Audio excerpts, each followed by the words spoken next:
hello, good morning, or good afternoon, or good evening, whatever, whichever moment of the day you're watching this video in. So my name is Novella, I'm an English coach, and today we're going to have a free online lesson, and we're going to take a closer look to future continuous and future perfect. Couple of words before starting and digging in. First, in the description here below, I will write down some links which can be extremely useful for you for two reasons. First of all, you find a link to the post explaining this same article in Italian. So if you're having some troubles in understanding the English version, you find the Italian explanation. And in the same article, you can also find a free downloadable PDF with some hands-down exercises, practical exercises, so to use the future continuous and the future perfect and practice a little bit, basically, so to support your learning. The other piece of information which can be useful for you is that below I will place a couple of free online classes that you can find on the use of future tenses. And particularly last year we took a closer look on how to use going to, which is always a bit tricky for Italians. We don't have going to in Italian. And the differences between the future with the present continuous, with going to, and with will. So please refer to the link below to further improve your English. However, in today's class, we are going to move from B1 to B2 level, and to this end, we are going to take a closer look to future perfect and the future continuous. Future perfect, to begin with. Future perfect is the equivalent of the Italian avrò mangiato, sarò andato, avrò fatto, and so on and so forth. So as you notice in Italian, sometimes we use the verb to be, sarò andata, coi verbi di motoluogo, and sometimes we use the verb to have, avrò mangiato, with all other verbs. In English, luckily, we do not have this problem.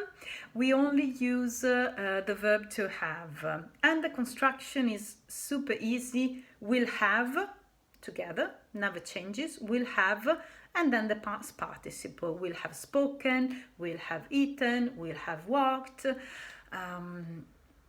Now, of course, you're aware by now that in English you have regular and irregular verbs. Irregular verbs, you must study them. No other solution is possible, unfortunately. And we are referring to the third column of irregular verbs on the tables, on your grammar tables that for sure you have. So, I don't know, eat, ate, eaten, eaten. Speak, spoke, spoken, spoken. When it comes to regular verbs, however, you just add the ed at the end.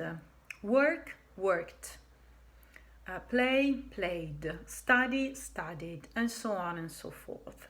Of course, not so easy. You have some spelling rules. There are some spelling rules you need to be aware of, but you can find all of them on my website. So don't worry, feel free to refer to it, write down the rules, try to memorize them. So to be more fluent, to make them automatic, so to be more fluent when it comes to speaking. How do we build the negative form? Negative form we use not. I will not have spoken, she will not have eaten, they will not have played, and so on and so forth. Of course, you can make it shorter, so I won't have spoken, they won't have played, but please remember with contractions are perceived as slightly colloquial. So if you are in a formal or professional context, it is indeed better to use the complete form. Question. In questions, you just, yes, that's a gesture I always do. Basically, you reverse the order of the elements. So you put will in the first place, then the subject, then the rest of the sentence. So, will you have spoken? Will they have played? And so on and so forth. Now, when do we use this future perfect? When do we use futuro anteriore? It's like in Italian, really. We use this tense to express an action that will be over before a certain time in the future. And that sounds really complicated, but it's more difficult to explain it than to do it. I'll give you an example here. We are late, we are running late. The movie will already have started by the time we get to the cinema. Okay, so the movie will already have started by the time we get to the cinema because we are late. Ok, il film sarà già iniziato per quando arriviamo perché siamo in ritardo. Okay, sarà iniziato, that's futuro anteriore in Italian as well. Good. And that's futuro anteriore, that's it, that's the future perfect, sorry. Future continuous. Future continuous in Italian, it's when we use la locuzione starò andando, starò facendo, starò mangiando, and so on and so forth. And here again, what we do basically, what you remember the other ing form. Sto mangiando, I am eating. Stavo mangiando, in the past, I was eating. Here we are, starò mangiando, future. I will be eating. So here again, basically, you use will be, bluff, never changes, it's always the same, will be, plus ing form, the verb at the ing form. So the nice thing here is that you do not need to remember whether the verb is regular, irregular, and blah, blah, blah. It's easy peasy ing form. Eating, playing, studying, speaking, drinking, feeling, whatever. Of course, not so easy. When it comes to spelling, English, it's not an easy language when it comes to pronunciation and spelling especially. For spelling rules, please refer to my website where you can find all this kind of information. So, how do I build the negative form, first of all? Negative form with not, as we did before. I will not be speaking. They will not be playing. She will not be studying. Of course, you can say she won't be studying, she won't be playing, and use the contractive form. Again, please, before you do, think about where are you when you're speaking English? Are you in a professional context? And if so, please adjust your register. This is rather important. What about questions? What questions? You know this gesture by heart by now. Yes, you reverse the order of the elements. So will, subject, all the rest.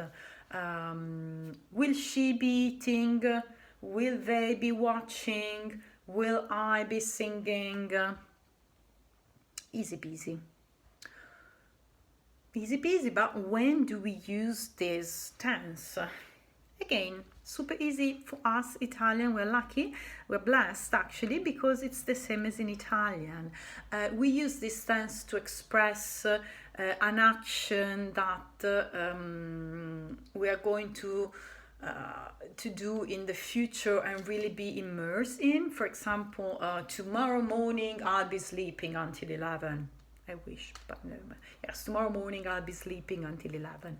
Or to express an action in the future that will be completed in a certain moment. Will you be doing anything special next summer? So next summer, that's a specific moment. Will you be doing something special or anything special next summer?